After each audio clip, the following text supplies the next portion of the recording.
তাহলে দক্ষিণী তারকা প্রভাস বর্তমানে দ্য রাজা সাহেব চলচ্চিত্রের শুটিংয়ের কাজ করছেন। মূলত তার এই চলচ্চিত্রের বাজেট প্রায় 450 কোটি রুপির কাছাকাছি। তার মানে তো ধারণা করা যাচ্ছে বিগ বাজেটের একটি চলচ্চিত্র হবে এটি। এদিকে সম্প্রতি দ্য রাজা সাহেব চলচ্চিত্র প্রসঙ্গে শোনা যায় নতুন একটি আপডেট। কেননা বর্তমানে ভারতীয় গণমাধ্যমের সূত্র থেকে জানা যায় যে সাউথ ইন্ডিয়ান তারকা প্রভাস অভিনীত দ্য রাজা সাহেব চলচ্চিত্রে সর্বমোট 6টি গান থাকবে। তার মধ্যে অবশ্য একটি গান রিমেক থাকবে বলে জানা যায়।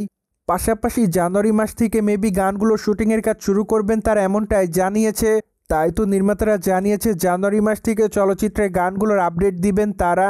পাশাপাশি আরও জানা যায় গানগুলো মূলত কমার্শিয়াল ঘরানারভাবে নির্মাণ করা হবে। তাই তো ধারণা করা যায় গানগুলো ভক্তদের মধ্যে নজর কাড়বে। বাই দ্য ওয়ে, দক্ষিণী চলচ্চিত্রের দর্শকপ্রিয় একজন তারকা হলেন প্রভাস। কেননা প্রভাস এরই মধ্যে তার ভক্তদেরকে একাধিক চলচ্চিত্র উপহার দিয়েছেন বলে জানা যায়। তাছাড়া বাহুবলী চলচ্চিত্রে অভিনয় করার মাধ্যমে ভক্তদের কাছে বিশেষ খ্যাতি অর্জন করেন এই তারকা।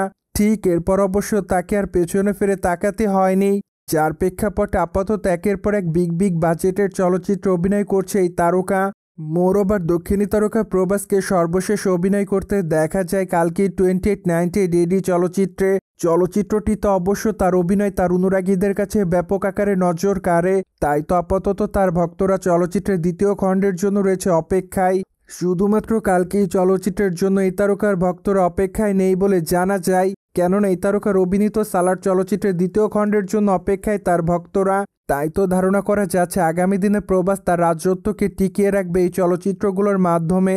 অন্যদিকে স্পিরিট চলচ্চিত্রে প্রভাসকে আগামীতে অভিনয় করতে দেখবে তার দর্শকরা। মূলত এই চলচ্চিত্রটিতে প্রভাসকে একজন পুলিশ অফিসারের চরিত্রে অভিনয় করতে দেখবে তার দর্শকরা। তাছাড়া চলচ্চিত্রটিতে খল চরিত্রে দেখা যাবে ডন লিকে। তাই তো আপাতত সাউথ কোরিয়ার এই তারকার অভিনয় দেখার জন্য অপেক্ষায় রয়েছে তার ভক্তরা। সোভিয়েট জেনে তো নিলেন সাউথ ইন্ডিয়ান তারকা প্রভাসের দ্য রাজা সাহেব চলচ্চিত্রে সর্বমোট কয়টি গান থাকবে। ফলে বিষয়টি নিয়ে কোনো মতামত থাকলে কমেন্ট বক্সে জানাতে ভুলবেন না। Subscribe our channel for more update.